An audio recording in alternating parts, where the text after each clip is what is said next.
En este mes se conmemora de manera reverente y piadosa lo que es la Semana Mayor. Es una manera de recordar o hacer memoria de la vida, la pasión, la muerte cruenta y sobre todo lo más glorioso, la celebración de la resurrección de nuestro Señor. Todo eso aconteció durante un tiempo breve, pero sobre todo se condensó en la última semana, que popularmente se conoce como Semana Santa, pero que nosotros desde el punto de vista cristiano lo llamamos la Semana Mayor para él. Y hay muchas figuras y personajes bíblicos de quienes podemos tanto en el Antiguo como en el Nuevo Testamento extraer de ellos grandes enseñanzas, porque todos ellos, tanto su vida, su ministerio, como aún los registros que fueron inspirados por el Espíritu Santo en las Sagradas Escrituras, todos proceden de Dios y serán y son de edificación para nuestra vida. Pero ¿quién mejor para hablar de Él que el mayor paradigma, el modelo mayor, el molde excelente? ¿Qué personaje más glorioso que hablar hoy precisamente del Señor Jesucristo? Y quiero hablar de Él en un sentido previo, cuando Él encarnado, cuando toda la deidad se humanizó en Él, cuando Él estaba precisamente en Getsemaní. Por lo tanto, quisiera hablar de Él más que de otros grandes, maravillosos hombres y mujeres de Dios. Pero es que esta semana es para conmemorarlo a Él y para enamorarnos más de Él. Quisiera hablar cuando Él estuvo y llegó al huerto, llegó a un lugar, una especie de jardín llamado Getsemaní. Y por eso el mensaje de hoy lo he titulado Bajo el Olivar, porque había muchos árboles de olivo en ese huerto. Y el olivo siempre ha sido símbolo, en especial su aceite, siempre ha sido símbolo del Espíritu Santo.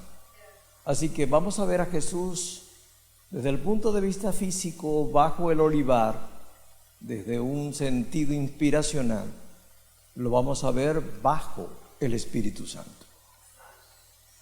Dice así la palabra de Dios, primero un texto genérico, un texto que está en Isaías capítulo 53, si usted tiene su Biblia a la mano y la puede compartir con alguien, o en el caso que el sistema visual me pueda ayudar en pantalla. Isaías capítulo 53,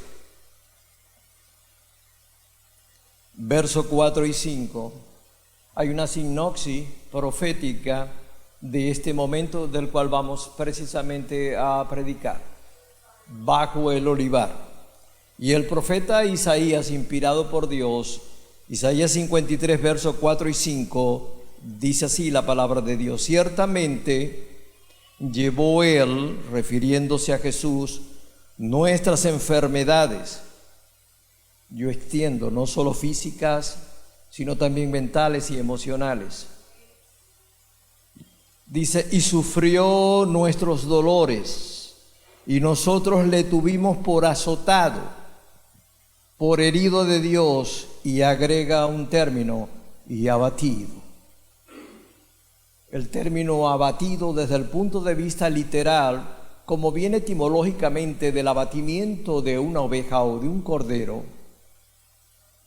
Abatimiento es cuando una oveja es derribada y quedando patas arriba queda inmóvil, en el sentido no puede volver a colocarse sobre sus pies o sobre sus patas, necesita auxilio y ayuda y no puede permanecer mucho tiempo en esa posición, patas arriba, porque tiende por su propia desesperación y en un estado de pánico a quedar rígida.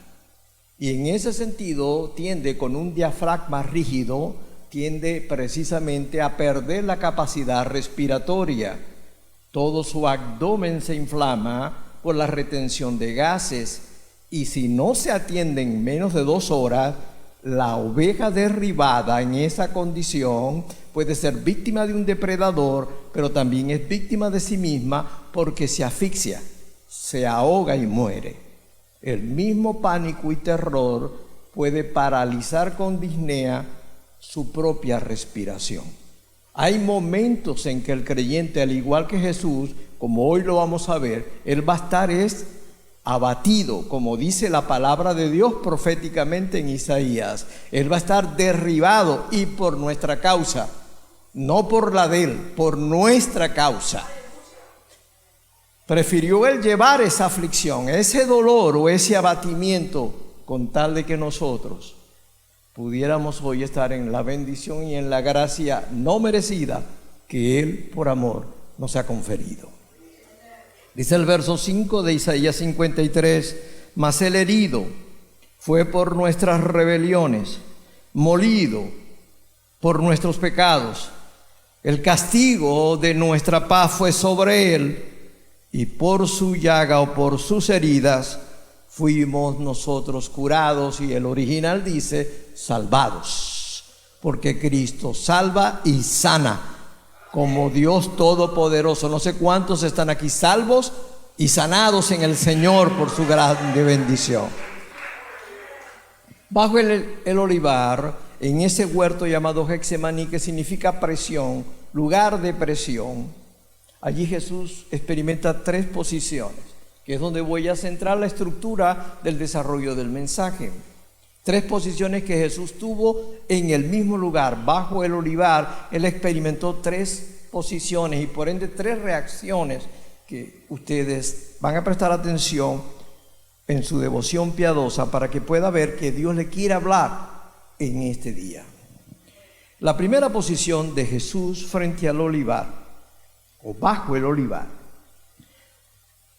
la titulé Jesús se postró. Esa es su primera posición, postrado. Él está postrado, ya lo especifiqué, abatido, derribado. Él está allí. Y la lectura ahora sí, de una manera directa, tácita, va a ser en el Evangelio según San Mateo, capítulo 26, si son tan amables. Si alguien a su lado no posee las Sagradas Escrituras, por favor compártala, para que los amigos y personas que nos visitan puedan darse cuenta que Dios les está hablando a través de las Sagradas Escrituras. Y si tenemos apoyo audiovisual, en caso de que lo tengamos, es Mateo capítulo 26.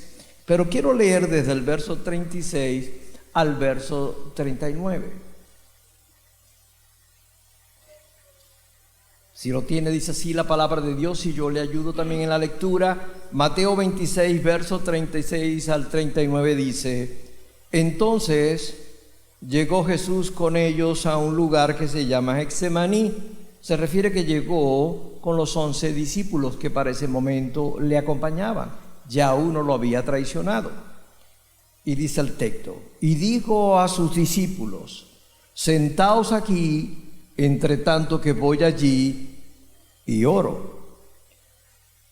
Y tomando a Pedro y a los 2 hijos de Zebedeo, Juan y Jacobo, comenzó a entristecerse y a angustiarse en gran manera.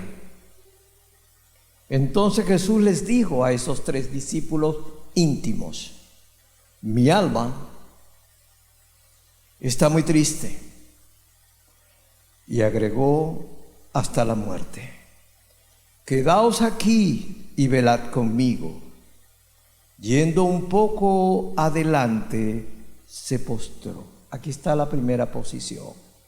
Bajo el olivar, se derribó, se postró. Y se postró sobre su rostro, orando y diciendo: Padre mío, si es posible, pase de mí esta copa o experiencia amarga y dolorosa, pero no sea como yo quiero, es decir, no se haga mi deseo o mi voluntad, sino como tú lo hayas establecido, como tú lo quieres, como lo diga tu soberana voluntad. Alabado sea el nombre del Señor. Hay mucha enseñanza en esta primera experiencia. En esta primera posición, muchos podemos experimentar en la vida humana aflicciones y podemos sufrir abatimientos o momentos en que somos casi derribados o derribados literalmente. Yo sé que la fe cristiana, al conocer a Dios, es una experiencia maravillosa. No hay duda que Dios tiene grandes y preciosas promesas para nosotros. No hay duda que cada mañana son nuevas las misericordias del Señor. No hay duda que Dios tiene para su pueblo grandes y preciosas promesas. No hay duda que Él quiere para nosotros siempre, no solamente bendición, muchas veces no quiere añadir una mayor tristeza que no podamos soportar. Y a veces cuando hay experiencias de prueba, esa experiencia de dolor, Dios siempre en su fidelidad, así en la prueba humana o terrenal que vivimos, juntamente con esa prueba, con esa experiencia difícil, nos da siempre una salida y nos da fortaleza a fin de que podamos soportar. Más aún la Biblia agrega que no permitirá prueba que usted y yo no podamos soportar. Hasta ahí todavía llega el cuidado. Pero negar que la experiencia cristiana ha hecho una excepción y ha quitado las aflicciones del creyente, diría no. Eso más que una utopía es una distopía de torcer la realidad. Y eso no es bíblico ni es cierto. Porque no solamente el Señor Jesús, humana y terrenalmente, padeció aflicciones. Los discípulos y toda la iglesia en la historia también ha sufrido persecución y grandes momentos que son terriblemente dolorosos, aunque gloriosos para el testimonio del Señor, porque todos los que de alguna manera padecemos por el Señor nos convertimos en unos mártires que podemos dar testimonio del poder de Dios en medio de las aflicciones. Porque un testigo también, así como sufre como mártir, es un fiel testigo que en carne puede testificar de la grandeza de Dios en medio de las pruebas. Y aquí encontramos al Señor. Es interesante y quiero encontrarle un equilibrio, porque aunque Jesús está en su condición humana, siendo Dios, pero en condición humana, quiero que lo perciba con sus limitaciones humanas. Podía tener acceso a utilizar toda la autoridad y el poder de Dios, pero Él, precisamente por su causa de redención, se quedó en su condición humana en el sentido de no apelar a su poderío divino y se sometió a todo lo que se sometió. Y como habíamos leído en Isaías, por amor a nosotros. Por amor a nosotros. Pero en esa condición Él, me llama la atención que de los 11 discípulos, alumnos o aprendices que Él tenía, escogió a 3. Considero que son los 3 más íntimos, los más cercanos al corazón de Él. No eran los 3 mejores, No eran los 3 mejores. Los mismos registros de los evangelios describen quién es Simón, por sobrenombre Pedro, a Jacobo, a su hermano Juan, por cierto, con naturaleza algo reactiva o explosiva, porque eran conocidos como los Boanerges, que se traduce como hijos de la ira. Yo sé que usted no es víctima de la ira. Sé que usted es ecuánime y tiene una ponderación de autocontrol y templanza que hace que su esposa y sus hijos sean bendecidos. Pero no todos tenemos esa capacidad. De alguna manera, y sobre todo cuando no conocíamos al Señor, fuimos también criados en hogares disfuncionales, con alteraciones de las figuras parentales, que no dieron todo lo mejor de ellos, porque no tenían todo lo bueno, dieron lo que pudieron. Y también transfirieron, aparte de su amor, también transfirieron todas sus disfunciones sobre nuestras vidas. Pero no lo hicieron por maldad ni por actitud punitiva, ojo por ojo. Es simplemente que fueron levantados bajo la misma carencia de afecto y de amor familiar. No todos tienen dominio sobre una de las emociones naturales como es la ira o el enojo, la irritación. Y hay mujeres que también, bajo defensiva y actitud de reacción, habiendo sido víctima de abuso, por la mayoría de las mujeres han sido víctimas de abuso de género, muchas veces la manera en que ellas se protegen es transformando el miedo que sienten con la defensa de un enojo. Pero es para protegerse en este caso, es un mecanismo de defensa, pero aún así puede también afectar a su cónyuge y puede también afectar a sus hijos.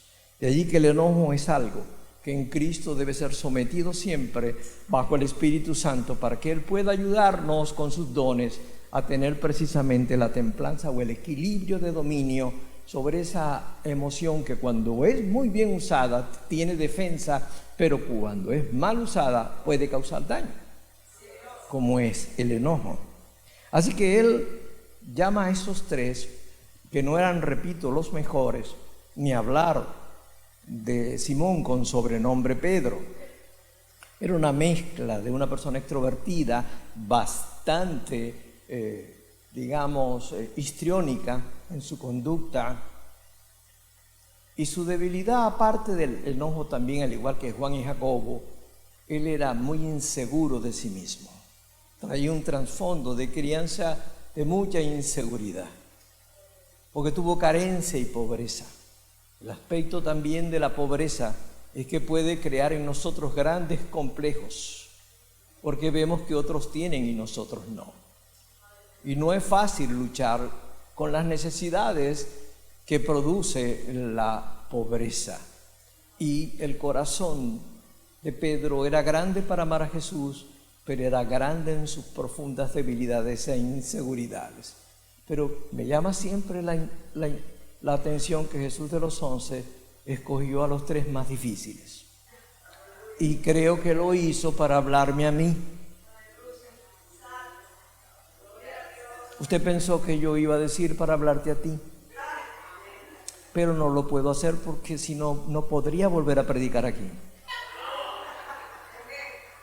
Dije para hablarme a mí, para que usted se sienta bien y baje sus mecanismos de defensa.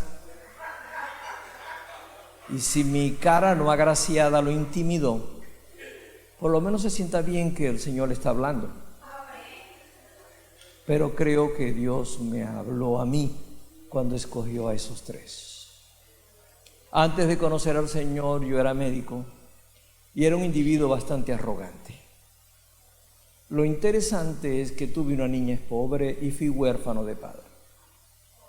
Y por ende fui un limpiabotas y un vendedor de periódico para poder ayudar a mi dulce madre. Así que pasé necesidades y pobreza, pero entendí que si no superaba el estado en el que me encontraba, si no me preparaba y estudiaba, el pobre no tiene otra salida para salir de su estrato social, sino es a través del estudio. Porque riquezas no poseía, no tenía herencia de ninguna parte. Y así crecí, pero siendo arrogante y altivo, conocí al Señor. Porque Dios se acerca a nosotros en esos momentos. Claro, no llegué a Él en el mejor momento de mi vida. Dios tuvo que producir un quebranto y una crisis dolorosa en mi persona. Por eso creo que las crisis duelen, pero las crisis producen cambios. Y cuando Dios quiere trabajar contigo, con los tuyos, va a producir crisis que no significan acciones de castigo. No. Significa situaciones de vida que van a quebrantar tu autosuficiencia y orgullo personal y te van a invitar a levantar los ojos hacia alguien que está sobre ti y que es soberano y todopoderoso, pero que a la vez es todo amor, porque de tal manera amó Dios al mundo, precisamente que lo leímos en Isaías, todo lo cargó sobre su Hijo con tal de bendecirte a ti y bendecirme a mí. Por eso el Evangelio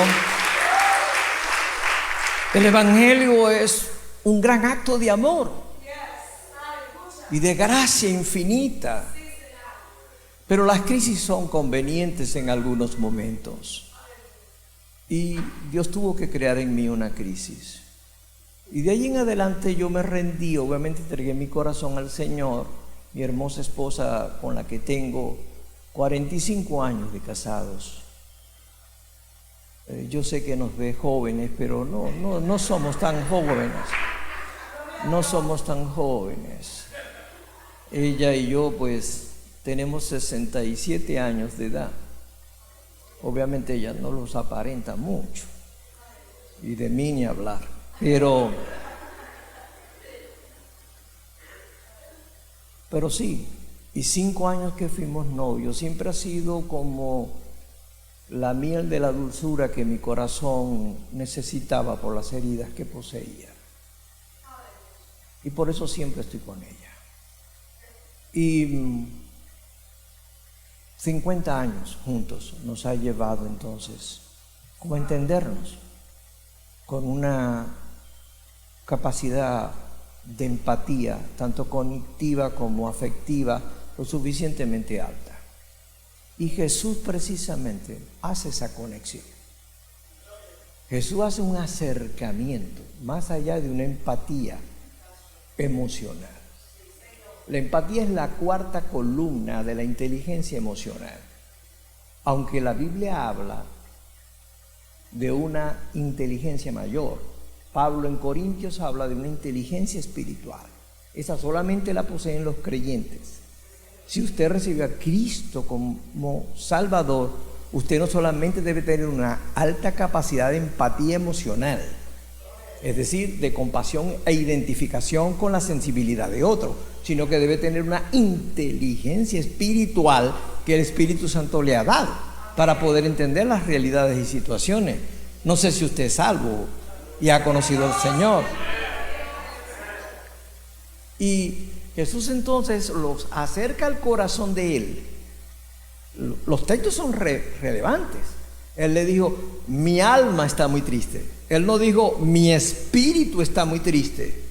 No, el autor y consumador de la fe, en su capacidad espiritual, él no desnudó su espíritu, aunque estaba físicamente postrado, derribado, abatido, pero él abrió su alma, y en el alma nosotros tenemos asentamiento de la mente con sus pensamientos, las emociones que expresadas se convierten en sentimientos, y obviamente de la voluntad, donde derivan nuestras acciones o nuestras indecisiones o desacertadas decisiones conductuales. Todo eso está en el alma, pero él le abrió fue la parte emocional. Mi alma está muy triste. Y me llama poderosamente la atención, porque me impacta, que él les dijo, quedaos conmigo. Quedaos conmigo. O sea, él lo que estaba diciendo, si se lo parafraseo, es, no me dejen solo. Porque una persona en crisis, que está en un proceso de cambio, no se le puede dejar solo. No se le puede dejar solo, porque el sentimiento de vacío existencial y la soledad de no tener ayuda cercana puede ser fatal en una persona en crisis.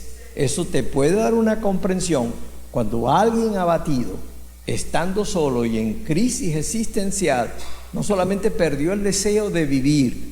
Algunos en ese estado pudieran tener la ideación de intentar morir. Por eso es importante asistirle. Y Jesús pide esa ayuda, aunque él estaba simplemente abatido. Quedaos conmigo. Yo me pregunto, si el Creador le pidió ayuda a las criaturas, ¿quién nos creemos nosotros? ¿O quién se cree usted para no pedir ayuda?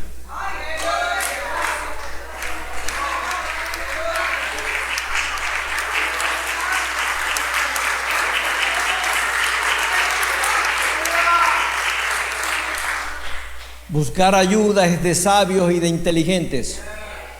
Ahogarse en una tragedia personal, conyugal o matrimonial es de necios e insensatos. Cuando una mujer piadosa le pregunta a un hombre, ¿qué te pasa? Porque nota en la faz de su rostro su propia aflicción, amado varón, lo hace para ayudarte. Porque quiere tener esa cercanía como Jesús la tuvo con sus íntimos. Pero si tú le contestas, nada, a mí no me pasa nada, obviamente no solamente rechazas la ayuda, sino que te cierras a tu propia superación y a la salida que se te está ofreciendo. Por eso les dije que Dios habla es de mí, no de ti. Porque Dios tuvo que quebrar eso para que yo pudiera ser un hombre más abierto. Después no, cuando conocí al Señor, entonces entendí la belleza de esposa que yo tenía. Y mis 4 niños pequeñitos, porque estaban pequeñitos cuando yo conocí al Señor. Hoy tengo, por supuesto, más de 40 años en el Evangelio y más de 38 años como pastor. Pero sin embargo, en aquella época no, estaba como un nuevo creyente, con ese enamoramiento hacia el Señor y muy gozoso de que me hubiese transformado. Lo dejé todo por Él de paso, porque más adelante, después de 6 años, Él me llamó al pastorado y lo dejé todo por servirle al Señor como ministro.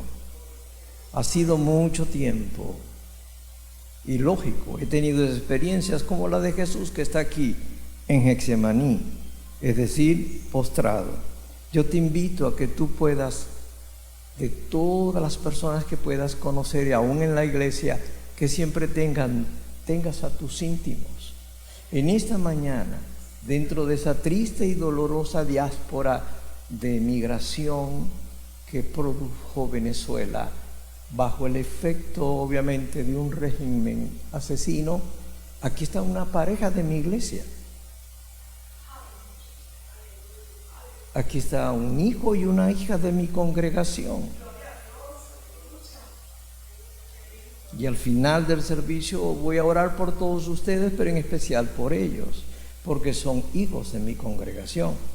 Y están aquí y ellos saben lo que es la aflicción, porque saben lo que es ser sacado de raíz de un lugar para estar en otro, separándote de todo aquello y produciendo un sentido de pérdida y de congoja que se define como duelo. Y ellos están aquí y agradezco que Dios los haya traído. Pero esa no fue la única posición que Jesús tuvo. Dije que tuvo 3 posiciones bajo el olivar. Y la segunda posición, en el mismo lugar, la voy a extraer de un evangelio también sinóptico que es Lucas.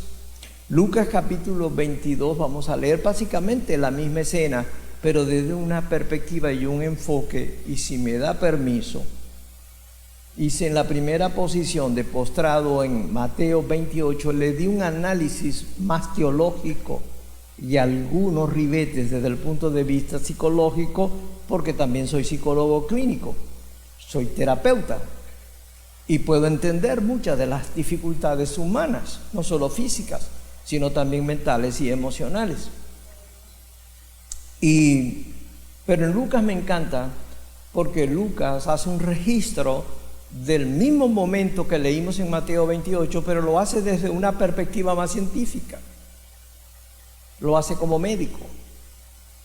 Y usted no debe tener crisis entre la fe y la ciencia, porque cuando la ciencia está apegada a las Sagradas Escrituras, cuando la ciencia como conocimiento precisamente está no para negar a Dios, sino para confirmar que Dios existe, entonces la ciencia es de Dios. ¿Está conmigo? Cuando la ciencia de manera necia intenta negar a Dios, deja de ser ciencia, porque es ciencia sin conciencia.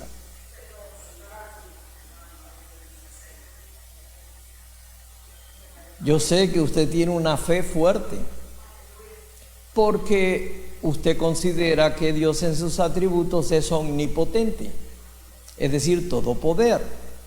Y yo le diría, estoy de acuerdo. Dios es todopoderoso, nada es imposible para Él. Hay grandes sanidades y milagros acá. Pero Dios no solamente es omnipotente, Dios también es omnisciente, que significa todo ciencia. Es decir, tiene todo el conocimiento y toda la ciencia. Más aún, Él derrama sobre el creyente palabra de ciencia y de conocimiento. Y usted tiene que saberlo integrar a su fe. Así que Dios no solamente sana de manera sobrenatural, Dios también permite que la ciencia dirigida por Él también pueda sanar. Y cuando lo hace por misericordia. Lo hace por misericordia, porque hay mucha gente que no conoce a Dios, pero cuánto ha ayudado hasta ciertos niveles básicos y muy bien bioéticos, cuánto ha ayudado a la medicina, a la humanidad. Y cuántos creyentes verdaderos y fieles que han experimentado grandes vivencias con el Espíritu Santo, pero al mismo tiempo cuántos no han sido también ayudados y sanados, porque Dios le ha permitido recursos como la ciencia para que puedan ser bendecidos. ¿Está conmigo? La ciencia, cuando es de Dios, más bien aviva nuestra fe. ¿Está conmigo? Claro, sí creo que aún la iglesia debe estar preparada para ser un poco más aperturada, para atender lo que llamaríamos enfermedades mentales. Puede aceptar la ciencia médica para atender enfermedades físicas, orgánicas, pero aún está un poco cerrada a lo que significa ciencia, pero para ayudar a enfermedades mentales, que no son físicas, pero que son mentales, con expresión patológica en las emociones y en la conducta. Aún la iglesia en esa parte sigue apenas iniciando en aceptar eso. Y hay que ayudar a las personas en esa área, porque una persona de fe puede tener, al igual que Jesús, puede tener un abatimiento, un quebrantamiento, y va a necesitar, es un acercamiento no espiritual. Porque cuando Jesús le dijo a sus discípulos, a los 3 íntimos, quedaos conmigo, no era para que en ese momento fuese solo oración.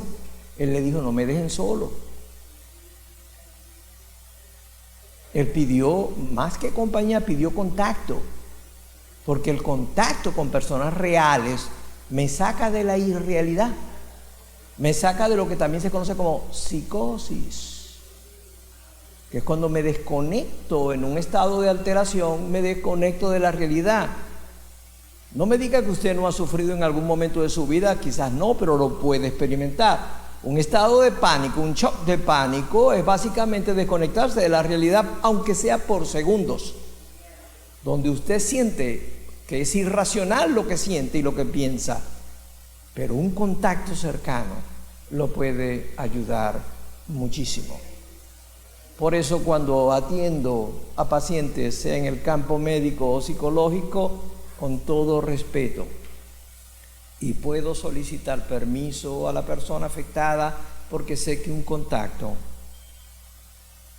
ese contacto sobre un hombro, ese contacto santificado en una mano, puede decirle a la persona, no estás solo.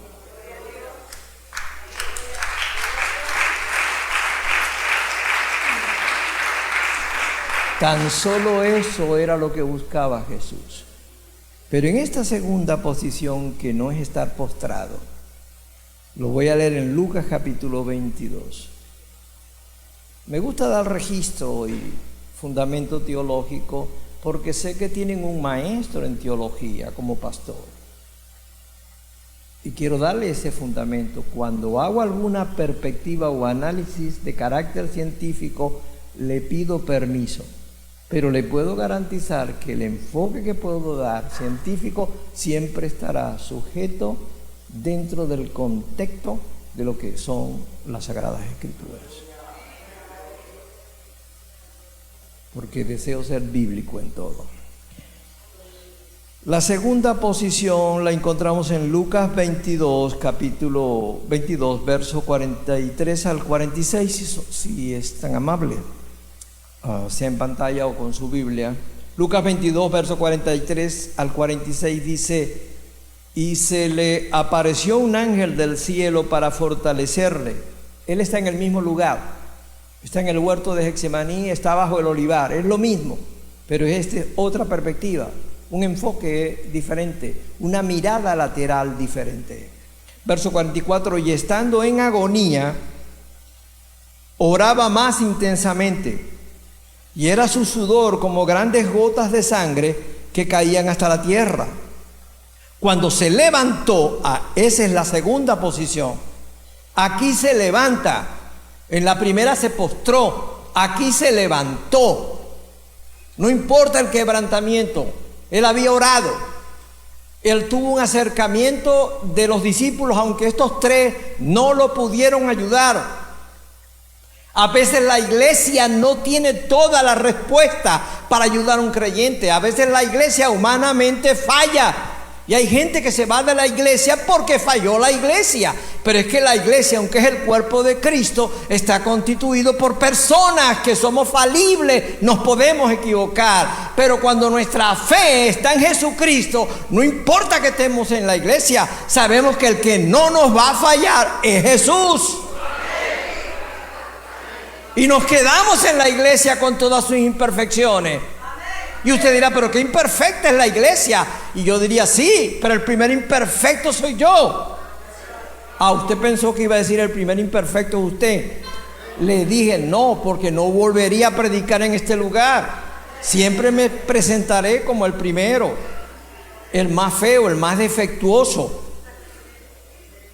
el menos estable. Siempre seré yo, nunca usted. Usted está aquí para ser bendecido. Por eso lo estamos soportando a usted. Estaba leyendo el verso 45. Cuando se levantó de la oración y vino a sus discípulos, los halló durmiendo a causa de la tristeza, en este caso depresiva. Observe que no le pudieron ayudar ni los tres íntimos. Verso 46: y les dijo, tratando de despertarlos y activarlos. Esto es una palabra obviamente de motivación. ¿Por qué dormís? Comenzó con una pregunta. Levantaos. La misma posición de él la estimuló para ellos. Levantaos y orad para que no entréis en tentación. El original obviamente griego, cuando dice orad para que no entréis en tentación, no está diciendo en una errónea interpretación que si yo oro no tendré tentaciones o pruebas. No, porque para que usted al orar no tenga pruebas, tendría que no estar en la tierra. Tendría que ser un creyente que vive perdido en el espacio. Y esa fue una serie televisiva de los años 60. Perdidos en el espacio. Los creyentes aún tenemos los pies sobre la tierra, y en esta tierra o mundo tendremos aflicciones. Solo que confiamos y tenemos fe porque Cristo venció este mundo. Esa es la gran diferencia. Pero sí, claro, el original griego, cuando Jesús dice orad para que no entréis en tentación o prueba, se traduce es oren para que no queden atrapados en la prueba.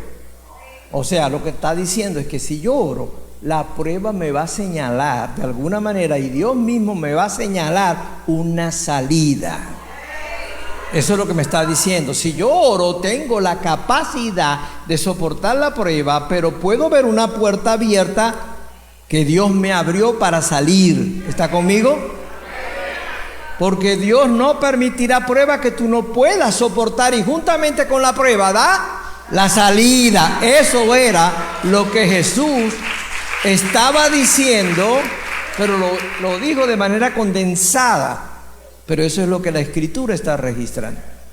Ahora bien, cuando leímos Mateo 28, Obviamente, Mateo era un recaudador de impuestos, tenía cierta educación, pero no la educación de Lucas, médico de profesión en aquel tiempo.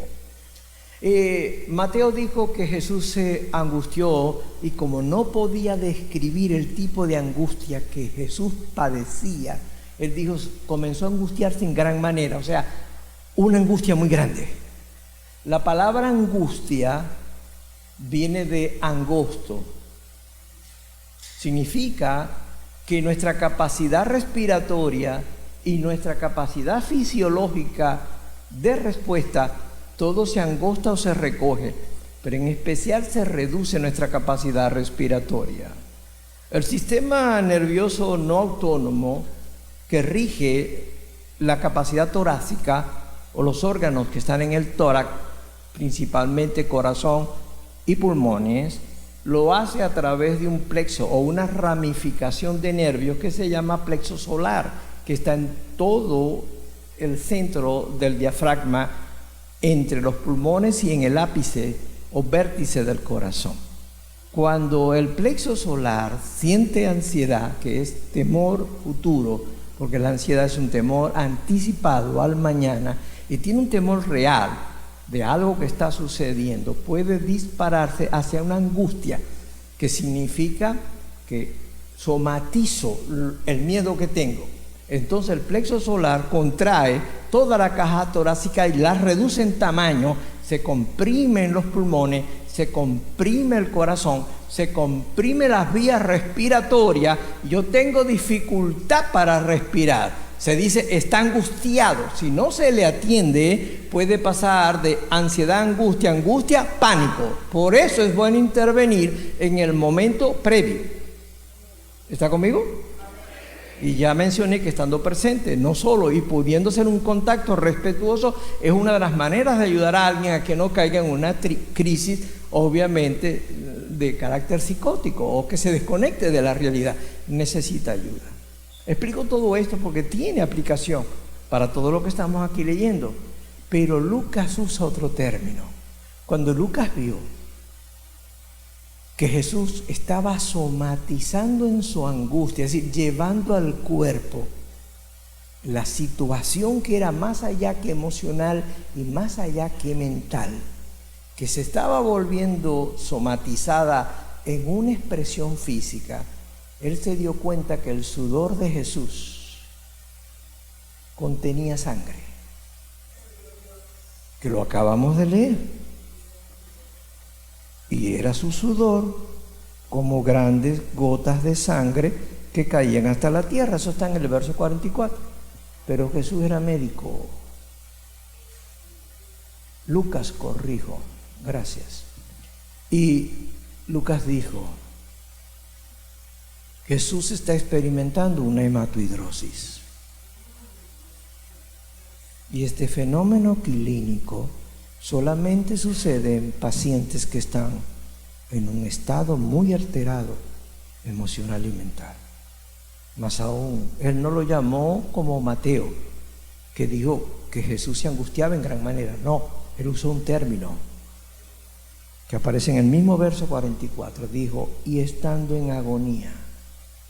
Vean el término que utilizó Lucas como médico. Agonía, en pocas palabras.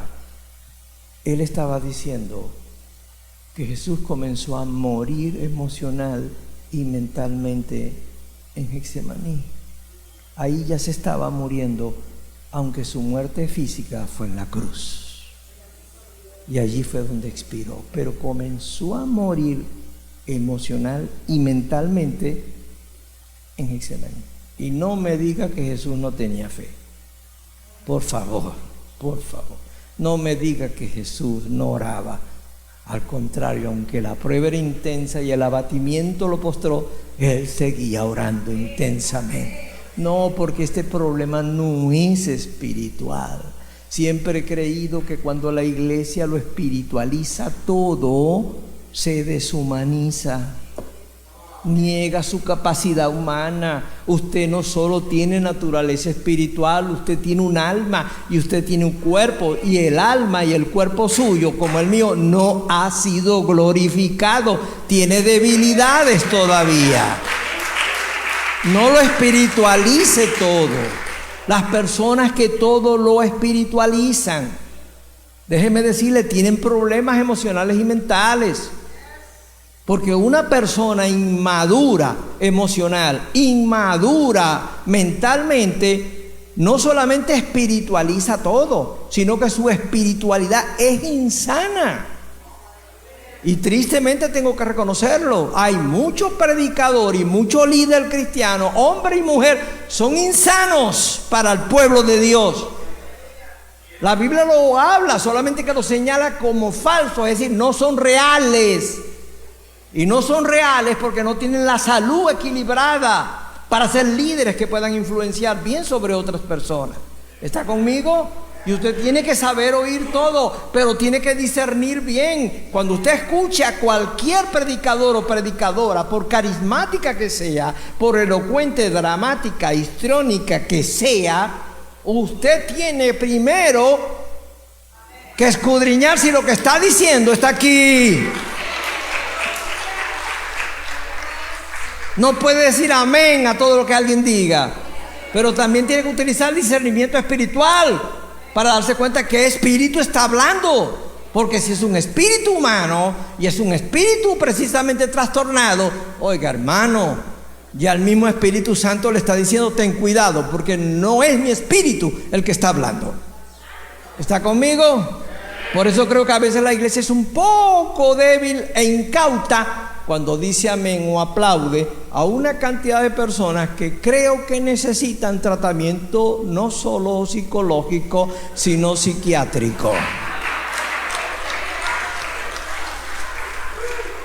¿Está conmigo? Por eso me mantengo cerca de Andino, porque él requiere cuidado y atención profesional. Cuando me invitaron al retiro matrimonial en Queen, que se realizó en Filadelfia, yo dije, ¿va a estar el pastor José Andino? Me dijeron, sí. Me dijo, él necesita terapia, dije yo. Él necesita cuidado. Y por eso le doy gracias que me haya invitado esta mañana. La hematohidrosis, que lo comenté, es un fenómeno obviamente físico, clínico. Aparecen casos de personas cuando entran en estado de pánico. Es muy común, quizás no para usted, pero en el campo de emergencia, ambulatorio y hospital es muy común ver que en un estado en pánico una persona pueda hacer hematohidrosis. La hematohidrosis, lo que sucede es que todo el sistema circulatorio periférico, donde están los capilares sanguíneos más pequeños, porque son los que están en la piel, son los capilares más pequeños, es la vascularización que se despliega durante toda la piel. Precisamente estos vasos sanguíneos están asentados, están colocados en la base de las glándulas sudoríparas. Como son muy pequeños y la persona está alterada, en pánico o está básicamente como en un shock, esos pequeños capilares comienzan en circulación acelerada, más obviamente más un desgaste cardíaco, gasto cardíaco también alto, con una taquicardia alta, una tensión arterial alta. Los vasos capilares se revientan, porque son los más chiquitos, se revientan. Y como están en la base de las glándulas sudoríparas, se mezcla el sudor con la sangre. Cuando Lucas vio eso, dijo, no, está agonizando en Getsemaní. ¿Está conmigo? Esto hay que describirlo para que usted vea que el autor y consumador de la fe, a quien le sobraba la fe, humanamente, en su alma, en su mente, estaba totalmente alterado. Por eso rogó, pasa de mí esta copa, porque era una experiencia que él no había experimentado, porque él no había experimentado el dolor físico directamente, siendo Dios no, pero como se humanizó por ti y por mí, sí, le estaba doliendo. Y eso que no había llegado a la cruz, la horrenda y cruenta muerte en cruz. Y termino para el gozo de ustedes, porque comencé a verlos un poco silentes. Y, y dije, el silencio de la congregación en esta parte que voy hacia el final, pudiera ser un silencio de introspección analítica de lo que es la enseñanza, pero también puede ser una apatía de aburrimiento. Me dije a mí mismo.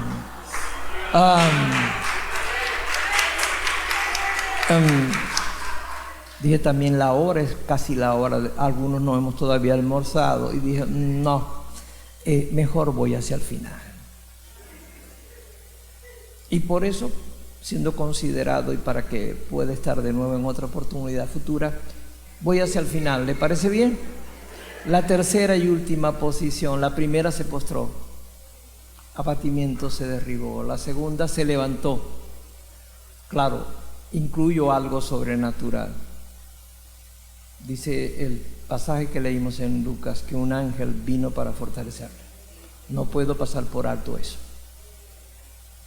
Un ángel es un mensajero, pero no se ha dado cuenta que el ángel también lo tocó. El ángel, para fortalecerlo, lo tocó. Si el toque es necesario para sacar a alguien de una crisis y volverlo a la realidad y estabilizarlo, hermanos, si el toque viene de un ángel, uno sí que se estabiliza. Y más si este ángel como mensajero te da un mensaje, pero no es suyo, es del Padre eterno celestial. Yo me imagino que lo que el ángel le dijo levantó a Jesús de la condición en la que estaba, abatido básicamente, por supuesto humanamente en agonía, pero tuvo la fortaleza sobrenatural para levantarse, porque por encima de los quebrantos del alma, de las dudas de la mente y aún de los quebrantos del cuerpo, todavía el Espíritu Santo pasa por encima de todo eso para darle al creyente genuino la suficiente fortaleza para que se levante, en la prueba. ¿Cuántos pueden alabar a Dios? Ser llenos del Espíritu Santo te da esa capacidad. Con razón Esteban se levantó aunque le caían piedras, porque así es el Espíritu de Dios. La última posición no la encontramos en los evangelios sinópticos. Es el mismo lugar, es Getsemaní, es bajo el olivar, pero la tercera posición la describe Juan, el Evangelio según San Juan, capítulo 18. Es el mismo lugar. Y esta es la última lectura para gozo de ustedes. Juan capítulo 18, si son tan amables. Verso 4 al 9, dice las Sagradas Escrituras en Juan 18, 4 al 9. Pero Jesús, sabiendo todas las cosas que le habían de sobrevenir, por supuesto su capacidad divina, aunque humana, observe, aquí está la tercera posición, se adelantó. Primero se postró, Mateo 28. Segundo se levantó, Lucas 22. Pero aquí se adelanta, es decir, actúa y va hacia el frente de la prueba y va al frente de lo que es amenazante. Dice, se adelantó y les dijo, se refería a una turba de soldados con un traidor llamado Judas, que venían a atraparlo, es decir, a capturarlo, a apresarlo. Él les pregunta, ¿a quién buscáis? Siendo él omnisciente, obviamente la pregunta parece que está de más, pero no estaba de más. ¿A quién buscáis? Le respondieron, dice el verso 5, a Jesús Nazareno. Jesús les dijo, yo soy. Y estaba también con ellos Judas, el que le entregaba. Verso 6, cuando le dijo, yo soy, retrocedieron y cayeron a tierra, porque estaba hablando el Dios Todopoderoso. Jesús estaba humanizado, pero seguía siendo Dios. ¿Cuántos pueden alabar a Dios? Limitado en su capacidad humana, pero aún así era Dios encarnado en él. Verso 7, volvió pues a preguntar, ¿a quién buscáis? Quería asegurar, va a entender por qué repite la pregunta. Y ellos dijeron, a Jesús Nazareno. Verso 8, respondiendo Jesús, os he dicho que yo soy. Y aquí viene el motivo y la causa. Pues si me buscáis a mí, dejad ir a estos. Verso 9. Para que se cumpliese aquello que había dicho la escritura: de lo que me diste, ninguno perdí. No perdí a ninguno. ¿Cuántos pueden alabar a Dios? Concluyo. Él se levantó y se adelantó a la turba. ¿Y sabe por qué preguntaba a quién buscáis? Porque él colocó detrás a los discípulos. Él se adelantó, a pesar de que estuvo postrado, a pesar de que se levantó con dificultad, tuvo la fuerza de adelantarse a lo que era amenazante, a lo que era la mayor prueba. Tú puedes postrarte en diferentes pruebas. Tú puedes estar deprimido, desalentado o como mujer totalmente abatida. Pero tienes que levantarte en el poder de Dios. Pero ¿sabes por qué? ¿Por qué tienes que adelantarte y salirte del pozo de tu necesidad o de tu desesperación? Porque detrás de ti hay una familia que tienes que proteger. Tu labor no ha terminado. Hay hijos que todavía tú tienes que levantarte. Sécate tus lágrimas. Todo lo que has perdido, todo lo que ha sido arrancado de ti, todo aquello que hoy no tienes, está bien, lo puedes llorar. Es duelo lo que sientes, pero tienes que levantarte y sobre todo tienes que adelantarte. No permitas que los abatimientos de esta vida, por más que estés debilitado, como lo hago a veces con pastores, que los abrazo y le digo: no desmaye, levántese, amado pastor, porque detrás de usted está su familia, pero también está una iglesia. Usted tiene que adelantarse a la prueba, aunque le cueste la vida, vaya adelante, porque a Jesús le costó la vida. A Jesús le costó la vida. Si usted está aquí y ha pasado por prueba o está pasando por crisis, por abatimiento, pero usted desea en el poder del Espíritu levantarse, le invito a que esté de pie.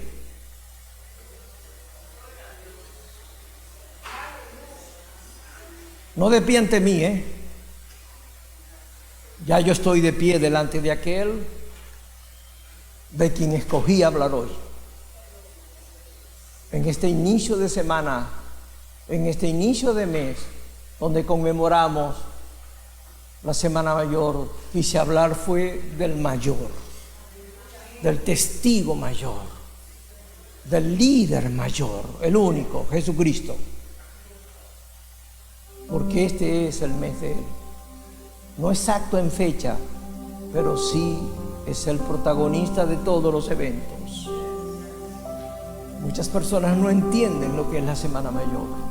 Algunos toman la Semana Santa como un espacio, como para recreación, diversión.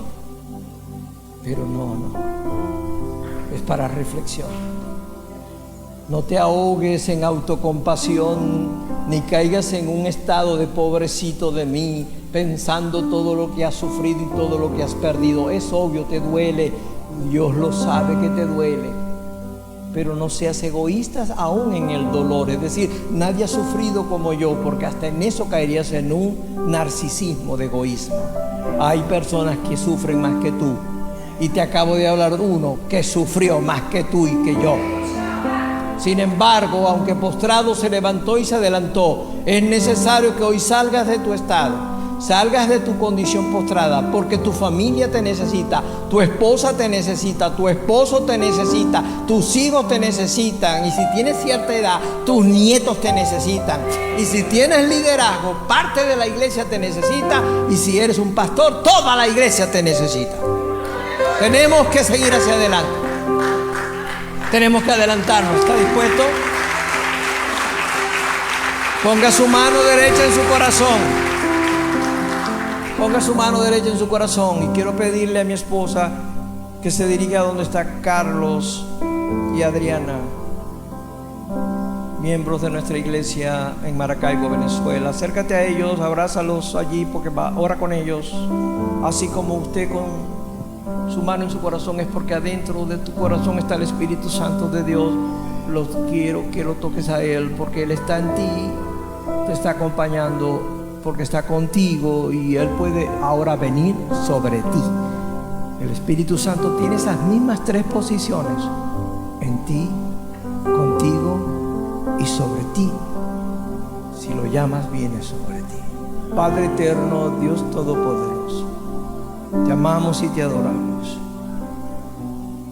Invocamos ante ti lo que el Salmo 42 decía, que aunque mi alma se abatía y se turbaba dentro de mí, yo espero en ti, oh Dios.